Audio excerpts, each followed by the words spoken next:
Hello everyone, welcome to Rangila Khatli work. તો આજે આપણે જોઈએ કે મિરર વર્ક કઈ રીતે કરવું. તો એના માટે સૌથી પહેલા આપણે લઈશું મિરર, હવે પછી લઈશું આપણે રેશમ, પછી લઈશું આપણે સુયો. આ એટલી વસ્તુથી આજનું આપણું મિરર વર્ક રેડી કરીશું. તો સૌથી પહેલા આપણે ગ્લુ થી મિરર ચોંટાડીશું. હવે આપણે વર્ક સ્ટાર્ટ કરીશું. તો એના માટે બે ધાગા એક સાથે લેવા પડશે રેશમના. હવે એની એક સાથે ધાગા લઈને ગાંઠ મારવાની. 14 નંબરનો સુયો લઈશું, એનાથી વર્ક કરીશું. મિરર સ્ટાર્ટ કરવા માટે સૌથી પહેલા આપણે શું કરીશું તો કઈ એક ઉલટી સાંકળી લઈશું. મારે મિરરની સાઈઝ કેવડી કરવી છે તમારા ઉપર છે. પહેલી સ્ટીચ જેવડી તમે લેશો ને, મિરર આપણો એટલો જાડો બનશે. જો તમે વધારે જાડો કરવો હોય એટલા જ જાડી લેવાની. તમારે તો એનાથી કરવો હોય મીડિયમ સાઈઝ તો એટલો, એકદમ પતલો કરવો હોય તો એટલે પહેલી સ્ટીચ જેવડી થાય છે એક સુધી એવડી રહેવી જોઈએ અને આપણો કાચ એટલો જાડો બનશે. બાજુમાં ઝીણી સાંકળી, આ સાઈડ રિટર્ન આવી જવાનું, એકદમ કાચને ટચ રાખવાનો છે.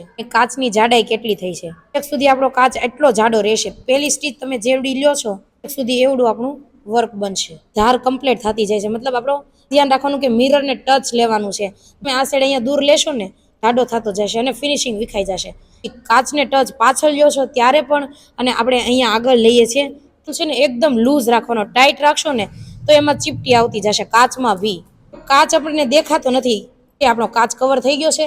શું કરવું તો છે ને એની બાજુમાંથી સાંકળી લેતી જવાની છે કે મારી સ્ટીચ હજી પહેલી હતી સેમ એવડી જ છે, જોઈ લો. એટલે સ્ટીચ ટૂંકી કરવાની નહીં, લાંબી સેમ ટુ સેમ રાખવાની. અને જો હવે આપણો અડધો કાચ તો રેડી થઈ ગયો છે, તો આ વર્ક છે ને સેમ ટુ સેમ મશીનમાં બી બની શકે છે. પણ હેન્ડવર્ક અને મશીન વર્કનો ડિફરન્ટ તમે જોશો એટલે તમને ઓટોમેટિક ખબર પડી જાય. મશીન અને હેન્ડવર્કમાં ફેર શું આવે એ હું તમને કહું. હેન્ડવર્કથી તમારે જેવો કાચ જેટલો પતલો છે, જે સાઈઝ તમારે જે કરવો છે ને એ પરફેક્ટ રીતે બેસી શકશે. અને મશીનમાં કઈ રીતે, મશીનમાં સેમ ફ્રેમ ફિટ કરેલી હોય. મારે એક કાચ જેટલો જાડો છે ઈ રીતનો થશે, એટલો પતલો છે ઈ રીતેનો થશે. અને હેન્ડવર્ક તમે કરો છો કરી શકો, તમારે જેટલો જાડો જોઈએ જેટલો પતલો જોઈએ તમારી રીતે તમે ફિનિશિંગ લાવી શકો. ફિનિશિંગ પણ હેન્ડવર્કનું અને મશીન વર્કનું બંને વર્ક આપણે જોઈએ, હેન્ડવર્કનું ફિનિશિંગ મસ્ત આવે છે. બને ત્યાં સુધી હેન્ડવર્ક કરવું. તો હવે તમે જોઈ શકો છો કે ઓલમોસ્ટ આપણો મિરર પૂરો થવા આવ્યો છે. તો હવે તમે સાઈઝ બી ચેક કરી શકો છો અને વર્ક બી ચેક કરી શકો છો. સ્ટીચ કેવડી છે, તમે કઈ રીતનું ફિનિશિંગ છે એ જોઈ શકો છો. જો આના બદલે મારી સ્ટીચ થોડી નાની અથવા મોટી થઈ ગઈ હોય ને, ફિનિશિંગ સેમ જેવું દેખાય છે ને એવું રહેશે